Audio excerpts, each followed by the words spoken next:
Bracha, nous poursuivons avec la deuxième Mishnah du 5e Pérec. La Mishnah va nous expliquer cette fameuse fête Simchat Bet HaShoeva. Bemotzai Yom Tov Arishon Shel Chag, à la sortie du premier jour de fête de Sukkot, Yardou la Ezrat Nashim. Les Kohanim et les Lévim descendaient vers la Ezrat Nashim, l'enceinte, la Ezrat Nashim des femmes.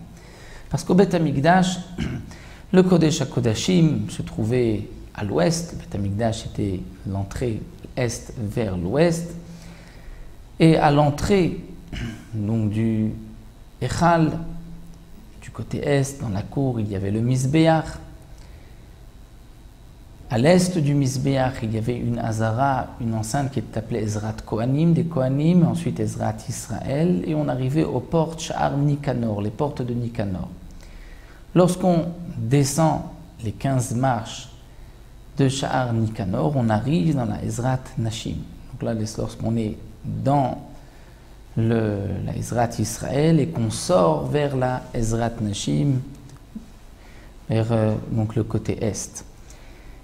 Et là, c'est ce que le Tana de la Mishnah nous dit, Yardou, les Kohanim et les Lévim descendaient de la Ezrat Israël vers la Ezrat Nashim. Umetaknim sham tikkun gadol. Ils arrangeaient là-bas un tikkun gadol, quelque chose de grand. De grand parce que, comme nous allons le voir, ceci permettait de limiter les fautes, les averot. Quel était le tikkun gadol? C'est qu'on préparait des balcons tout autour de la Ezrat Nashim afin que les femmes puissent monter, regarder des balcons la Simchat Bet HaShoeva qui se trouvait en bas dans la Ezrat Nashim. Et donc les femmes contemplaient les danses et les chants d'en haut, mais ne se mélangeaient pas avec les hommes qui restaient en bas. Et donc il n'y avait pas de légèreté à ce moment-là, à ces moments de Simcha entre les hommes et les femmes. C'est le tikkun gadol, comme dit le Rambam, non pas dans la construction que c'était grand, mais dans ce que cette construction, ce que ces balcons apportaient au Beth Amikdash, c'est-à-dire on éloignait les gens de la faute. Au Menorot Shel Zahav Ayusham, dans la Ezrat Nashim, il y avait comme des chandeliers en or qui était donc très haut, haut de 50 amot, mais de 25 mètres, comme dit la Gemara. Verba Sefalim Shel Zahav Erashem, il y avait 4 récipients en or en haut de ces menorot, de ces chandeliers. Verba Sulamot Lekol Echad Vechad, et 4 Sulamot échelles pour donc une échelle pour chaque récipient. Et 4 enfants, 4 jeunes Kohanim, ils avaient dans leurs mains des cruches d'huile, shel me'ave esrim log, contenaient 120 logim. Donc le log, c'est à peu près un demi-litre en fonction des avis, des opinions. Donc il y avait 120 logim. Il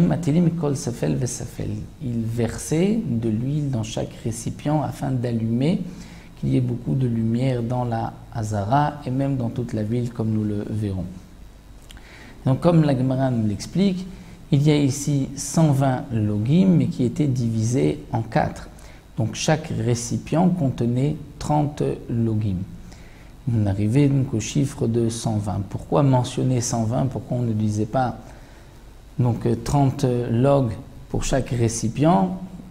Le Tosfot Yom Tov nous rapporte ici que c'était une allusion aux années de Moshe Rabbeinu qui a vécu pendant 120 ans et que la lumière de sa Torah brille sur nous encore jusqu'à aujourd'hui.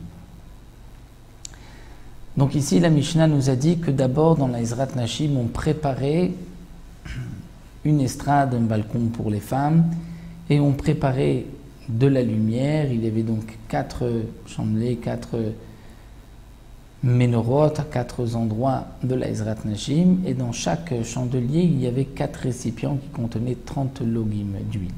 Pour les mèches, ça nous le verrons Bezrat Hashem dans la Mishnah Gimel.